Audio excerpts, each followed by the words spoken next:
Good morning students, I am MRK. Today நம்ம பார்க்க போகிறது 10th standard mathematics exercise 3.1 word problem 3 third question.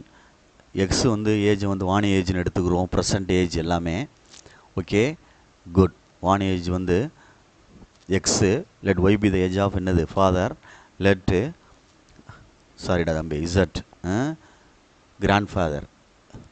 மூணு பேரையும் கம்பேர் பண்ணியிருக்கு. இதுக்கு பேர் ப்ரெசன்ட் ஏஜ், தற்போதைய வயது அப்படின்ட்டு அர்த்தம். என்னது தற்போதைய வயது அப்படின்ட்டு மீனிங். புரியுதுங்களா சொல்கிறது? அதனால் பார்த்துக்கோ, தற்போதைய வயது அப்படின்ட்டு அர்த்தம். அதனால் பொறுமையாக ஹேண்டில் பண்ணு. அதில் ஆவரேஜ் கொடுத்துருக்கு. தேர்டு கொஸ்டின் தான் தம்பி. ஆவரேஜ் கொடுத்துருக்கு. 3 பேருடைய வயதுடைய ஆவரேஜ் வந்து 53. அப்போ ஆவரேஜ்னு சொல்லியில் 3 கூட்டி 3ஆல் வகுக்கணும், டிவைட் பண்ணணும் 3ஆல். அப்போ கிராஸ் மல்டிப்ளை பண்ணி ஆன்சர் எடுத்துட்டேன். 159. Okay good. 3 சேர்த்து ஃபஸ்ட் ஈக்குவேஷன் ஃபார்ம் பண்ணிட்டேன். கிவன் கொடுத்துருக்கு. நெக்ஸ்ட்டு கொஸ்டினை ரீட் பண்ணணும். சரிங்களா சொல்கிறது? கொஸ்டினை ரீட் பண்ணால் தான் அதனுடைய அர்த்தம் கிடைக்கும். சரியா? பார்த்து பொறுமையாக நிதானமாக ஹேண்டில் பண்ணு. சரியா? ரைட், பார்த்து நிதானம். ரைட். நெக்ஸ்ட்டு கிவன் என்ன கொடுத்துருக்கு அப்படின்ட்டு பாரு. கிவன் என்ன கொடுத்துருக்கு அப்படின்ட்டு பார்க்கையில், அதாவது 1/2z ப்ளஸ் 1/3y 1/3 ஆஃப் அப்படின்னு சொல்கிற மாதிரி 1/4 ஆஃப் x வாணி ஏஜ் அப்படின்ற மாதிரி ஈக்குவல் டு எவ்வளோ கொடுத்துருக்கான்? 65. இதில் எல்சிஎம் எடுத்து 12 எடுத்து கொண்டு வா. எல்சிஎம் வந்து 12 எடுத்துக்கிறோம். எல்சிஎம் வந்து 12 எடுத்துக்கிறோம். சரியா சொல்கிறது? எல்சிஎம் வந்து 12. அப்போ மேலே வந்து கீழே 3 மேலே 3. அப்போ 3x plus 4y 4 3 sir 12 plus 6 2 sir z 6 12 வரும். 6 அப்போ மேலே 6 166 6z ஈக்குவல் 65. 65 இன்ட்டு 12 மல்டிப்ளை பண்ணிடு, அதை ஈக்குவேஷன் ஃபார்ம் பண்ணிடு. 3x plus 4y plus 6z equal to 780. Third equation. சரிங்களா? Right. Sorry, second equation. Name. அடுத்து வாட் இஸ் கிவன் கொடுத்துருக்கு அப்படின்ட்டு பாரு, ரீட் பண்ணி பார்க்கணும். இது பர்சன்டேஜ். அடுத்து நெக்ஸ்ட்டு 4 இயர்ஸ் எகோன்னு கொடுத்துருக்கு. 4 இயர்ஸ் எகோ அப்படின்னா பாஸ்ட்டு, கடந்தது. அதனால் மைனஸ் பண்ணணும். எல்லாத்துக்குமே மைனஸ் பண்ணணும். நமக்கு வயசு குறையுதுன்னா எல்லாருக்குமே குறையும்ல. அப்பாவுக்கும் குறையும், அம்மாவுக்கும் குறையும், வயசு எல்லாத்துக்குமே குறையும். அப்போ வாணிக்கு வயசு குறையுதுன்னா அதே மாதிரி ஃபாதருக்கும் குறையும், கிராண்ட் ஃபாதருக்கும் குறையும். குறையிறனால பாஸ்ட் அப்படின்றனால எகோன்றனால மைனஸ் போட்டிருக்கேன். 4 இயர்ஸ் எகோன்னு எடுத்து அதில் கொடுத்துருக்கு பாரு, என்ன கொடுத்துருக்கு சென்டென்ஸ் அப்படின்ட்டு. கிராண்ட் ஃபாதர் ஏஜ் வந்து 4 இயர்ஸ் அகோவில். சரிங்களா? வாணிஸ் ஏஜ் இருக்குல்ல, 4 டைம்ஸ் ஆஃப் என்ன ஏஜ்? வாணிஸ் ஏஜ் அப்படின்னு கொடுத்துருக்கு. 4 டைம்ஸ் ஆஃப் வாணி ஏஜ் அப்படின்னு கொடுத்துருக்கு. அதனால் இதை நான் க்ரியேட் பண்ணியிருக்கேன். இந்த கொஸ்டினை கிவனு இதிலேருந்து உள்ள மல்டிப்ளை பண்ணி ஒரு ஈக்குவேஷன் ஃபார்ம் பண்ணுறேன். z minus 4 equal to 4x minus 16. One சைடாக கொண்டு போ. ஒன் சைடாக கொண்டு போயில் 4x minus 16 minus z plus 4 minus 12 equal to 0. இது ரெண்டையும் செப்பரேட் பண்ணிட்டோம்னா ரைட்டு.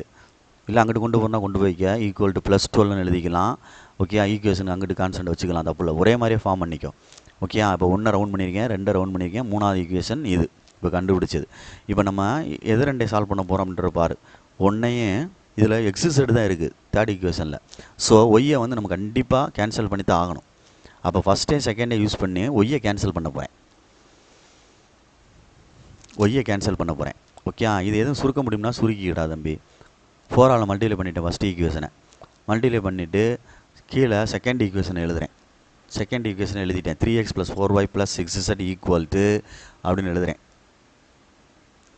780. இது செகண்ட் ஈக்குவேஷன். இது ரெண்டையும் சப்ராக்ட் பண்ணணும். 4 மைனஸ் 2. அப்போ சைனை மாற்றுறோம். சைனை மாற்றுறோம்னா சப்ராக்ட் பண்ணுற அர்த்தம். Plus 4y minus 4y cancel. 4xல் 3x போச்சுன்னா 1x. அடுத்து minus 2z equal to subtract பண்ணுறோம். மைனஸில் ஆன்சர் வரும். 780 தான் பிக்கஸ்ட்டு. ஸோ என்ன வருது அப்படின்ட்டு பாரு. மைனஸ் 144 வருது. ஓகே, இதுக்கு ஒரு நியூ ஈக்குவேஷன் பேர் கொடுத்துக்க, 5th ஈக்குவேஷன். அப்போ தேர்டையும் 5த்தையும் சால்வ் பண்ணுறதுக்கு ஐடியா பண்ணு. தேர்டையும் 5த்தையும் சால்வ் பண்ணுறதுக்கு ஐடியா பண்ணு. அப்போ தேர்ட் ஈக்குவேஷனை 2ஆல் மல்டிப்ளை பண்ணோம்னா 2z கிடைக்கும். இந்த 2zஐயும் கேன்சல் பண்ணிடலாம் சைனை மாற்றி. அது 6. 5த்தை கீழே எழுதுகிறேன். எழுதிட்டு அப்படியே சைனை சேஞ்ச் பண்ணி சப்ராக்ட் பண்ண போகிறேன். அடிச்சிட்டேன். 8ல் 1 போச்சுன்னா 7x, இது ரெண்டும் ஆட் ஆகும்.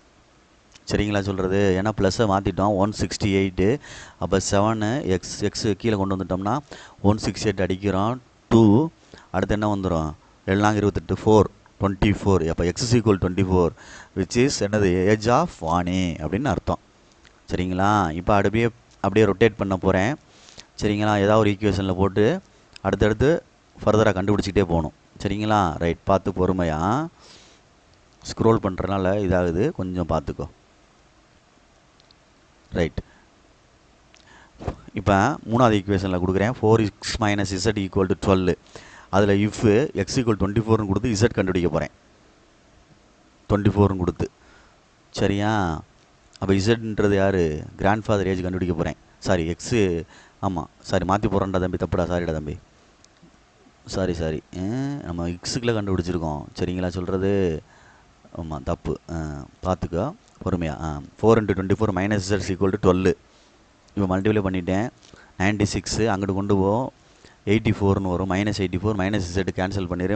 z = 84 இயர்ஸ் அப்படின்றது இது grandfather age. Next first ஈக்குவேஷனில் கொண்டு போட்டோம்னா என்ன, 2 எக்ஸையும் ஒய்யும் சாரி இசட்டையும் போட்டோம்னா ஒய் கிடச்சிரும்.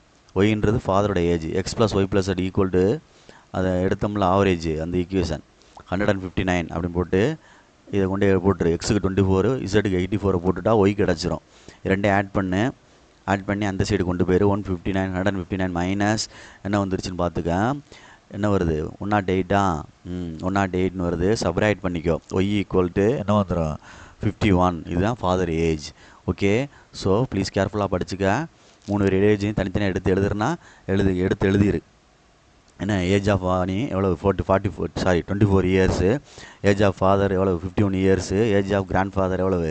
84 இயர்ஸ் அப்படின்னு எடுத்து எழுதலாம். இல்லைனா மேலே வந்து நான் டினோட் பண்ணியிருக்கனால நான் கீழே எழுத வேண்டிய அவசியம் இல்லை. மேலே எக்ஸ்ன்னு போட்டு டினோட் பண்ணியிருக்கேன், ஒய்ன்னு போட்டு டினோட் பண்ணியிருக்கேன்ல, அதனால். ஓகே, ஸோ நான் மினிமைஸ் பண்ணி காமிச்சிருக்கேன். இதுதான் அந்த சம்மு. எவ்வளோ அழகாக பியூட்டிஃபுல்லாக இருக்குது பார்த்தியா? நிதானமாக செய்யேன். Okay, good. எல்லாத்தையும் ஆன்சர் ரவுண்ட் பண்ணி காட்டணும். ஸோ நான் இதை y = 51 நான் ரவுண்ட் பண்ணி தான் காட்டணும். அப்போ தான் டீச்சர்ஸு உனக்கு சைன் பண்ணுறதுக்கு ஈஸியாக இருக்கும். சரிங்களா சொல்கிறது? அதனால் பார்த்துக்க. Good, thank you.